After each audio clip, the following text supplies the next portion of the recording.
Pangit naman na ikaw pa itong magiging submissive, na ikaw yung babae, and then magigsunod-sunuran ka sa lalaki. Dahil alam nyo naman, pagdating sa aming mga kalalakihan, mas mabilis kaming mamimihasa.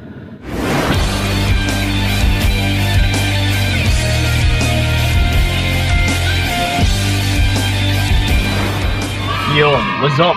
Ayan, kamusta mga utol, and then welcome sa video na ito. So once again, this is pa yung kaibigan ni Kiko. So syempre, usapang pag-ibig na naman. Dahil ito, dagdagan pa natin ang inyong mga kaalaman.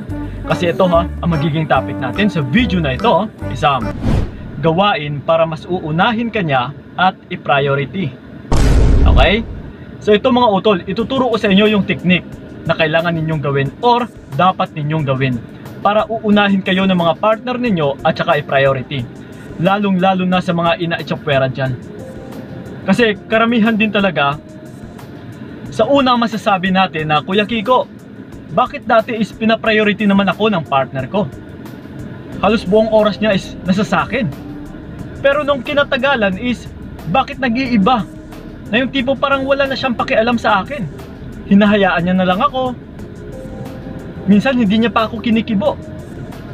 Nakaramihan din talaga sa mga kababaihan, yes, lalong-lalo na sa mga kababaihan is ganito yung kinahahantungan na babaliwala ng mga lalaki or ng mga partner nilang lalaki. Na kung titignan natin is napakasakit din sa side ng babae na kung saan lalong-lalo na napaibig na ng husto yung isang babae or napamahal na ng sobra. Kaya minsan dito rin humahantong na mas lalong nagiging needy and clingy yung isang babae. Pero ito mga utol, lagi ninyong tandaan. Once kasi na yung lalaki is nababaliwala ka niya, ay mas lalong nagiging worst. Na mas lalo kang nangangailangan sa kanya.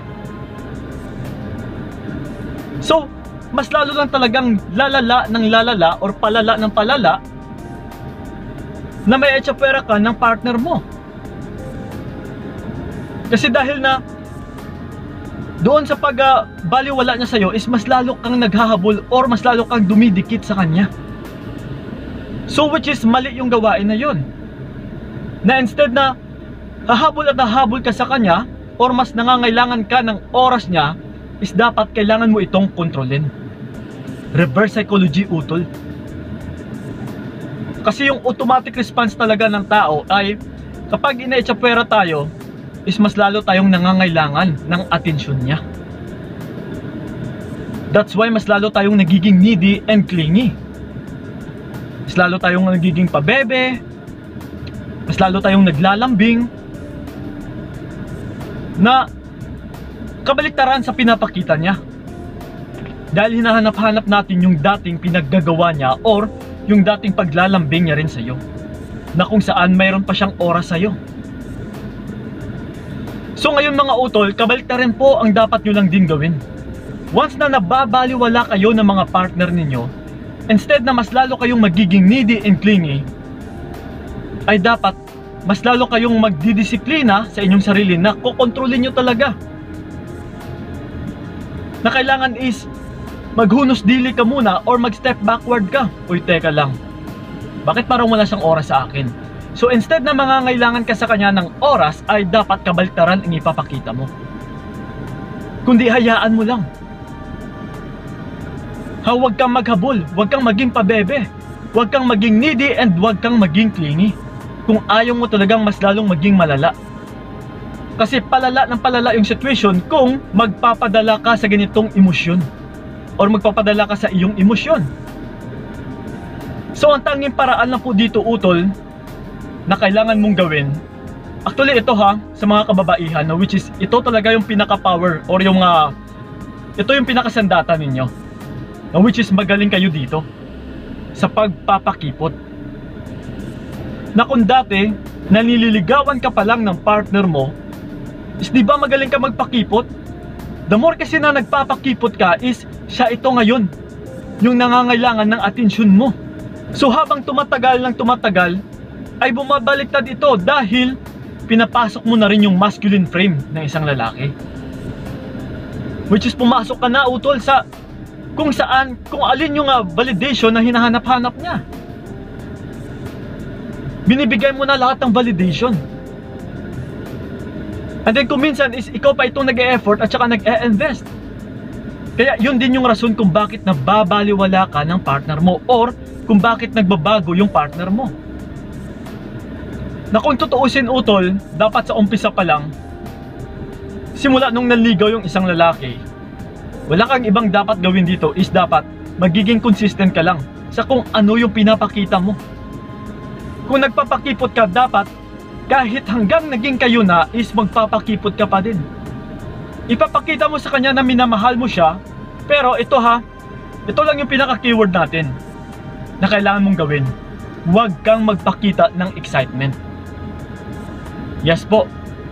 Once kasi na mababasa ka ng lalaki na palagi kang na-excite sa kanya, ay mas lalong lumalaki yung ulo ng lalaki. Mas lalong namimihasa. Yes, yung lalaki utol lang marunong ding magbasa sa kilos ng babae or sa kinikilos ng mga partner nilang babae. Na kung minsan dito kanya mababasa na hindi mo kayang mabuhay na kung mawala yung partner mo. Na nakikita niya na masayang masaya ka, na mahal mo siya. That's why mas lalong nagiging kampante yung isang tao or yung partner mo na lalaki. Ito palagi rin dapat ninyo itong tandaan. Na once kasi na sobrang makakampante yung partner mo, ay dito pa minsan nakakagawa ng mga mali or ng kasalanan pagdating sa relationship ninyo. Dahil sa sobrang kampante. Dahil din sa treatment na pinapakita mo. So kung nandiyan ka na lang palagi kang available, ikaw pa itong nag-e-invest, ikaw pa itong nag-e-effort, mawawala na ng challenge yung partner mong lalaki. Na which is mas lalo siyang makakampante. Again, kagaya sa sinabi ko kanina, kapag nakakampante na yung partner mo, dito pa siya mas lalong mamimihasa. Dito pa siya mas lalong mang-aabuso. So mas mainam mong gawin dito utol, dapat consistent ka pa din sa kung ano yung pinapakita mo dati nung time na nanliligaw siya. Magpakipot ka pa din. Still hayaan mo na siya yung mag-effort. Still hayaan mo na siya yung mag-invest. Still na hayaan mo na gawin niya yung rule niya bilang isang lalaki. Huwag mong agawin yun utol. Kasi once na inagaw mo ay talagang mawawalan siya sa'yo ng oras. Mawawalan siya sa'yo ng pake. Pero kung hinahayaan mo lang siya dyan na umaaligid sa'yo, na yung tipong nagpo-focus ka pa rin sa mga gawain at saka sa mga goals mo, na still nagpapakipot ka pa din, na ginagamit mo pa din yung power mo bilang isang babae, ay mas lalo ka talagang hahabul-habulin ng lalaki. Mas lalo niyang kukunin yung atensyon mo. And then mas lalo ka nitong bibigyan ng oras at saka i-priority. Yes po mga utol. Subukan nyo po yung gawain na ito. Once kasi na hindi mo pinapansin gaano yung partner mo, is siya itong magpapapansin sa'yo. So pero Kuya Kiko, kahit ano yung gagawin ko is parang hindi niya pa rin ako pinapansin hinahayaan niya na lang ako. So ganun pa din mga utol huwag na huwag po kayong magpatinag. Alam nyo ba pagdating sa larangan ng relationship is nagmamataasan ito ng pride kung sino yung magsasubmit sa inyo, kung sino yung magiging submissive. So pangit naman na ikaw pa itong magiging submissive, na ikaw yung babae, and then magigsunod-sunuran ka sa lalaki. Dahil alam nyo naman, pagdating sa aming mga kalalakihan, mas mabilis kaming mamimihasa. Diba nung time na nililigawan ka, sino yung submissive? Yung lalaki. Sinusunod niya yung bawat gusto mo. Dahil gusto niyang mapasagot ka. Nasagutin mo siya.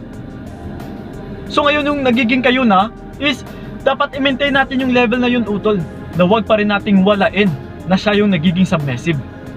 Once kasi na ikaw na yung nagiging submissive, talagang maechapwera ka. Talagang mababaliwala ka ng lalaki. Okay? So yun lang po ang tanging paraan. Again uulitin ko, huwag kang magpakita ng excitement. Yes, asikasuhin mo siya, alagaan mo siya, mamahalin mo siya, pero try mo lang na huwag ka gaanong ma-excite. Yes, magpaka-professional ka. Be matured enough utol. Yung tipong hindi ka pa bebe, hindi ka clingy, hindi ka needy. Okay? Na for sure, mas lalo talagang mabibigyan ka ng panahon at saka oras ng partner mo. So yun lang po mga utol, sana yung nakatulong talaga yung video na ito. So yun lang po, maraming salamat. So ingat kayo ha, God bless and babush! Binigay ko lahat para wala